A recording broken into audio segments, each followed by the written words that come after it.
नमस्कार दोस्तों, कैसे हैं आप लोग। उम्मीद करते हैं हम लोग बहुत अच्छा होंगे, स्वस्थ होंगे। तो चलिए दोस्तों, आज हम लोग पढ़ेंगे प्रश्नावली 4.1। चैप्टर का नाम है दो चर रैखिक समीकरण। चैप्टर नंबर 4 है और क्वेश्चन नंबर 2 को आज हम लोग हल करेंगे। इससे पहले हम लोग क्वेश्चन नंबर 1 को हल कर चुके हैं। अगर आप लोग नहीं देखें तो जाकर आप डिस्क्रिप्शन लिंक है देख सकते हैं। तो चलते हैं क्वेश्चन नंबर 2 को हल करने के लिए। ठीक है, तो क्वेश्चन नंबर 2 यहाँ पर लिखा हुआ है।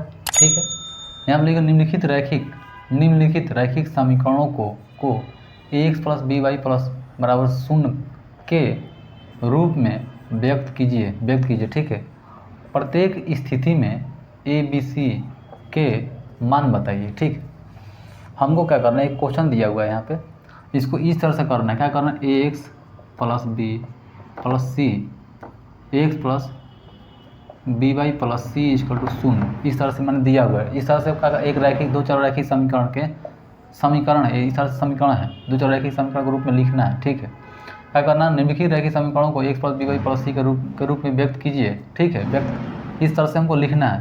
प्रत्येक स्थिति में ए बी और सी के मान निकालना है। क्या करना है, मान निकालना है। ठीक है, ए बी सी क्या करना है, मान निकालना है। तो हम किस तरह से मान निकालते देख लीजिए आप लोग। तो यहाँ पे ये दिया हुआ एक समीकरण क्वेश्चन नंबर 1 को हल करके दिखाते हैं किस तरह से। देखिए यहाँ पे लिखा हुआ 2x plus 3y equal to 9.35। ठीक है, इस प्रकार दिया रेकरिंग दिया उस पर। तो हमको क्या करना है, इस फॉर्म में सबसे पहले व्यक्त करना है, इस फॉर्म में लिखना है हमको। तो यहाँ पर लिखा ax, तो लिख देंगे 2x। ठीक है, फिर लिखा है 3y प्लस c है तो लिखेंगे प्लस। ठीक, यहाँ से इसको हम क्या कर दें, ये बराबर की इस तरफ इस तरफ लाते हैं तो लिखेंगे माइनस 9.35। इस प्रकार यहाँ पे क्या होगा, 0 हो जाएगा। ठीक, ये इसलिए इसको क्या किए, इस तरफ ला दिए तो क्या होगा, प्लस लिख दिए, ये माइनस में हो जाएगा। माइनस में है प्लस में है, माइनस में हो जाएगा। जब इसको इस तरफ लिख तो क्या होगा, प्लस में हो जाएगा। ठीक है, यहाँ माइनस में प्लस में हो जाएगा। तो आप लोग देख लीजिए कि ये क्या हुआ मेरा, x plus B Y plus c बराबर का 0 हो गया। इस प्रकार हो गया। ए मेरा क्या हो गया, यहाँ पे देख लीजिए, ए बराबर क्या हो गया, 2 हो गया। बी बराबर क्या हुआ, बी बराबर 3 हो गया। और सी का मान कितना होगा, सी बराबर कितना हो गया, माइनस 9.35। तो यही क्या करना था, इसका मान निकालना था। मान हो गया, यही मान हो गया। यही क्या हुआ, यहाँ से यहाँ तक मान हो गया। तो यही फाइनली क्या होगा, आंसर हो जाएगा। क्या होगा, फाइनली आंसर हो जाएगा। अब आ गया दोस्तों क्वेश्चन नंबर 2 को यहाँ पे लिख दिए हैं। क्वेश्चन नंबर 2 को भी इस तरह से लिखते हैं। क्या करना है, x plus B Y plus c के रूप में लिखना है। ठीक है, यहाँ पे एक्स माइनस वाई बार 2 माइनस 10 इक्वल टू 0 है। तो इसको हमको क्या करना है, इस तरह लिखना है, इस समीकरण के रूप में लिखना है। लिखेंगे एक्स प्लस, ठीक है, माइनस लिखेंगे 1/2। ठीक है, इसके बाद वाई लिख देंगे, लिखेंगे प्लस माइनस 10 इक्वल टू 0। अब ऐसे क्यों कर दिए, देखिए दोस्तों, एक्स लिख दिए, यहाँ पे प्लस कर दिए, यहाँ पे क्या हुआ, इसको माइनस ले लिए, माइनस, तो प्लस माइनस करें तो माइनस ही हो जाएगा। ठीक है, ये माइनस ही हो जाएगा। 1/2 का यहाँ पे गुना कर दिए वाई से, तो वाई में जो गुना करता है वाई ऊपर चल जाएगा, 1/2 आ जाएगा। ठीक है, प्लस है तो प्लस लिख दिए, प्लस यहाँ माइनस 10 लिख दिए, माइनस क्योंकि माइनस यहाँ पे लिखा था, माइनस 10 लिख दिए। प्लस में माइनस जब गुना होता है माइनस ही होगा, माइनस हो जाएगा, यहाँ उसको तो लिख दिए। हमको क्या करना था, हर हालत में इस रूप में हमको बनाना था, a x plus B Y plus c के रूप में। तो लिखते हैं a x plus B Y plus C equal to 0। ठीक है, इस रूप में हमको करना बनाना था, इस रूप में हमको क्या करना बनाना था। ठीक, अब आप लोग देख लीजिए ए एक्स, तो ए यहाँ पे क्या 1 छिपा हुआ है। ठीक, तो ए मेरा क्या हो गया 1, बी मेरा क्या हुआ माइनस 1/2, बी मेरा क्या हो गया, बी मेरा माइनस 1/2 और सी मेरा क्या माइनस 10 हो गया। तो यही क्या हो गया, यहाँ से यहाँ तक दोस्तों फाइनली मेरा आंसर हो जाएगा। क्या होगा, फाइनली आंसर हो जाएगा। ठीक, तो फाइनली जो क्वेश्चन नंबर 3 को यहाँ पे लिख दिए। क्वेश्चन नंबर 3 को हल करते हैं। सबसे पहले क्या करना है, इस समीकरणों को हमको इस तरह से लिखना है, x plus B Y plus c के रूप में। तो लिखते हैं उसको, क्या लिखते हैं यहाँ पे, तो यहाँ पे लिखते हैं माइनस 2x है तो 2x लिख दिए, यहाँ प्लस 3y लिख दिए। हमको क्या करना है, इस तरफ लिख देते हैं, तो यहाँ पे क्या होगा, माइनस हो जाएगा, तो ये लिखते हैं प्लस लिख देते हैं, यहाँ पर माइनस 6 ले देंगे, यहाँ पर 0 कर दिए। अब पूछिए क्यों की इस तरह से, यहाँ पे माइनस 2x तो माइनस 2x लिख दिए, 3y लिख दिए, यहाँ पे प्लस है, यहाँ पे प्लस है। ठीक, यहाँ पे क्या है, 6 को इधर किए तो क्या होगा, माइनस में हो जाएगा, तो माइनस में हो गया। अब प्लस ऑलरेडी किया तो प्लस माइनस क्या होगा, माइनस ही होगा। माइनस को जब इस तरफ लाएंगे तो क्या होगा, प्लस होगा। हम इसलिए इस तरफ से किए दोस्तों कि एक समीकरण हमको पुट करना था, क्या लिखना था, x plus B Y plus c बराबर 0 के रूप में लिखना था। ठीक, तो हम क्या कर दिए, इस तरफ हम क्या कर दिए, पुट कर दिए, इस तरह से हम बना दिए, एक समीकरण के रूप में तैयार हो गया। अब हमको ए का मान निकालना था, ए बराबर क्या -2 तो -2 लिख देंगे, बी बराबर क्या 3 तो 3 लिख देंगे। ठीक है, और सी बराबर क्या -6 तो -6 लिख देंगे। तो यहाँ पर लिख देंगे इस तरह से, इस तरह से लिख दें, a बराबर -2, b बराबर 3, c बराबर -6, तो क्या हो गया फाइनली मेरा ये आंसर हो जाएगा। ठीक है, अब चलते 4 की तरफ आ गए हैं, क्वेश्चन नंबर 4 को हल करते हैं। ठीक है, तो हमको क्या करना है, इस समीकरण को इस समीकरण में पुट करना है, यानी ax + by + c के रूप में पुट करना है। तो सबसे पहले लिखेंगे x, तो x लिख दिए, यहाँ पे लिख देंगे प्लस, यहाँ माइनस हो जाएगा 3y, अब क्यों माइनस होगा, बराबर किस तरफ ले जाएगा, माइनस में होगा, प्लस लिखते हैं 0, बराबर लिखते हैं 0। ठीक, उसे कोई दिक्कत नहीं, 0 बराबर कुछ नहीं, यहाँ बराबर कुछ नहीं। ठीक है, तो हम क्या कर दें, इसको हम इस तरह से क्यों लिखें इस तरह से, इसको आपको दिखाते हैं। इस समीकरण हमको इस तरह समीकरण का तरफ बनाना था, लिखेंगे ax + by + c बराबर 0। आप लोग खुद देख लीजिए यहाँ पे कि ax यानी x था हमारा ऑलरेडी, a का वैल्यू कितना था 1 छिपा रहा था, 1 छिपा है। ठीक है, by तो y तो हमारे पास है ऑलरेडी। ठीक है, तो y हम इस तरह से क्या करेंगे, बाहर निकाल देंगे, y को क्या कर देंगे, y बाहर निकाल देंगे, y बाहर निकाल दिए।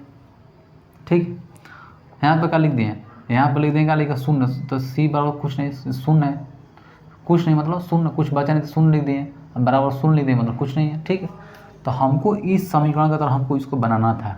सबसे पहले हम इस समीकरण को हम इस रूप में हम बनाएंगे, माने इस समीकरण को इस रूप में बनाना था, तो इस रूप में हम बना दिए।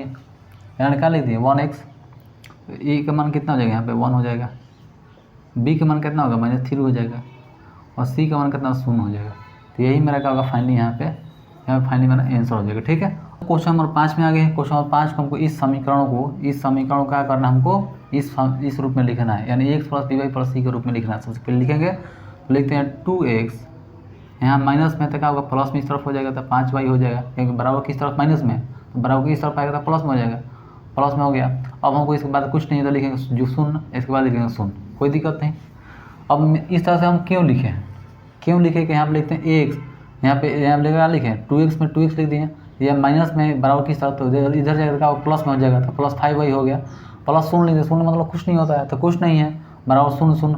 अब हम इस तरह से क्यों बना दिए, इस समीकरण को हम बनाए हैं, देखिए ax + by + 0 + c = 0, तो इस रूप का पूरा देख लीजिए यहाँ पे, ये समीकरण को इस समीकरण के हम लिख दिए। अब देखिए यहाँ पे ax मतलब 2x, by का मतलब 5y, c का मतलब 0, बराबर का 0 लिखा था 0 लिख दिए। तो अब देखते हैं यहाँ पे a का मान कितना हो गया, a का मान 2 हो गया, b का मान कितना 5 हो गया, और c का मान कितना हो गया 0 हो गया। तो यही मेरा क्या होगा आंसर, ये मेरा फाइनली आंसर हो जाएगा, क्या हो जाएगा। तो फाइनली तो क्वेश्चन नंबर 6 की तरफ आ गए। क्वेश्चन नंबर 6 में आते हैं, देखिए आप लोग क्वेश्चन नंबर 6। ठीक है, तो यहाँ पर क्वेश्चन नंबर 6 लिख दिए। अभी को इस समीकरण हमको बनाना था, तो इस समीकरण को बनाते हैं, लिखेंगे 3x, इसके बाद 2 है, y तो है नहीं। ठीक है, तो यहाँ पर लिखेंगे 0 और y लिख देंगे, प्लस यहाँ पर लिखेंगे 2 बराबर 0 लिख देंगे। ठीक, अब हम 0 y क्यों लिखें, 0 में जब y से गुणा करेंगे 0 ही होगा, तो इसका मतलब कुछ नहीं होगा, तो कुछ नहीं है, 2 है तो 2 लिख देंगे ऑलरेडी। तो आप देखिए दोस्तों यहाँ पे कि इस समीकरण में बना के नहीं, इस समीकरण को इसलिए क्यों लिखें, यहाँ 3x तो 3x लिख दिए, y है तो y होना चाहिए। 0 में y से जब गुणा होगा आपस में गुणा होगा तो क्या 0 नहीं होगा, 0 मतलब कुछ नहीं होगा, यानी 3x + 2 ही बच जाएगा, जी 0 है तो 0 लिख देंगे। अब इस तरह से हम लिखें ax + by बराबर c = 0, इस तरह से लिख दिए। तो ये जो फार्मूला इस समीकरण एक समीकरण हो गया, क्या हुआ, एक समीकरण तैयार हो गया, क्या ax + by + c = 0 हो गया, लिख दिए यहाँ पे।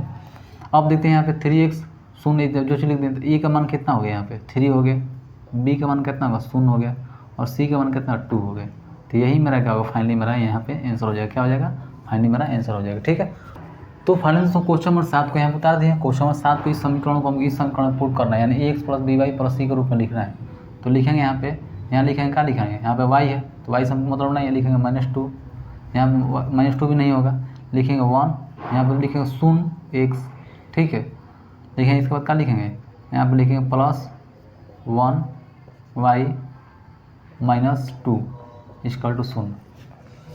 अब हम इस तरह से क्यों लिखे हैं, इस तरह हम इसको यहाँ भी प्लस कर देंगे, यहाँ पे माइनस कर देंगे। ठीक, हम इस तरह से क्यों लिखें आपको दिखाते हैं। 0 में जब 1 से गुना करें तो 0 हो जाएगा, यानी 1 और 0 का 0 हो जाएगा, तो यहाँ पर 0 मतलब x गायब हो जाएगा। ठीक, गायब हो गया, x गायब हो गया।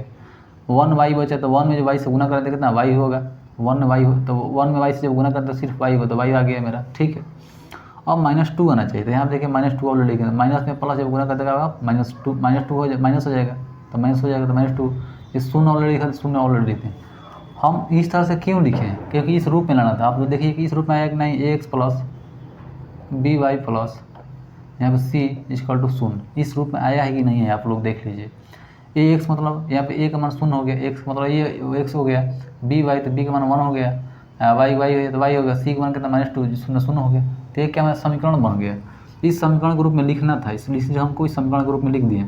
अब हम निकालते हैं ए का मान कितना शून्य, ठीक है, बी का मान कितना है 1 और सी का मान कितना -2। तो यही मेरा फाइनली मेरा फाइनली आंसर हो जाएगा। तो फाइनली तो क्वेश्चन नंबर 8 को यहाँ लिख दिए हैं। क्वेश्चन नंबर 8 को हम हल करते हैं, लिखते हैं x plus B Y plus c के रूप में समीकरण बनाना है। लिख दिए 5 - 2x इक्वल टू शून्य हो गया, ठीक, इक्वल टू शून्य मान लिए, क्योंकि यहाँ पे शून्य मान लीजिए, जब हम इसको क्या करेंगे बराबर किस तरफ है तो इस तरफ लाएंगे तो -2x हो जाएगा इक्वल टू शून्य शून्य हो गया, ठीक। अब हम क्या करें, इस समीकरण के रूप में बनाना है ax plus B Y plus c के रूप में। तो लिखते हैं -2x लिख दिए, यहाँ पर लिखते हैं प्लस बी वाई, तो बी के मान लिखते हैं शून्य और वाई के मान लिखते हैं वाई, ठीक, बी वाई लिखते हैं प्लस, फिर क्या लिखते हैं 5 इक्वल टू शून्य। अब हम इस तरह से क्यों लिखें, क्योंकि इस समीकरण हमको पुट करना था, ये चीज़ को हम क्या करना है, इस समीकरण पुट करना था। देख लीजिए आप लोग, X plus B Y plus C equal to शून्य, ये समीकरण बना है कि नहीं बना है। यहाँ पे -2x है तो -2x लिख दिए पहले, यानी एक्स लिखना था एक्स लिख दिए, प्लस बी वाई लिखना था प्लस बी लिख दिए, प्लस बी का मान लिख दिए शून्य, शून्य में जब वाई से गुना करते हैं शून्य ही होगा, मैंने कुछ नहीं होगा तो कुछ नहीं, इसका मतलब कोई कहानी नहीं था, यहाँ पे कुछ है ही नहीं बी वाई का। प्लस 5 लिखे थे, यानी 5 क्या है प्लस लिख दिए, प्लस 5 प्लस में ही था प्लस में लिख दिए, इक्वल टू शून्य शून्य लिख दिए, यहाँ पर इक्वल टू शून्य शून्य लिख दिए। तो अब यहाँ पे ए का मान कितना हो जाएगा -2, बी का मान कितना हो जाएगा शून्य, और यहाँ पे क्या होगा सी का मान कितना हो जाएगा, सी का मान 5 हो जाएगा। तो ये क्या होगा फाइनली यहाँ से यहाँ तक, ये मेरा फाइनली आंसर हो जाएगा, क्या होगा मेरा फाइनली आंसर हो जाएगा, ठीक है। दोस्तों 4.1 प्रश्नावली यहाँ पर खत्म होता है। नेक्स्ट वीडियो में नेक्स्ट लेक्चर के साथ मिलते हैं, तब तक हमको इजाज़त दीजिए। जय हिंद, सद में जयते, वंदे मातरम।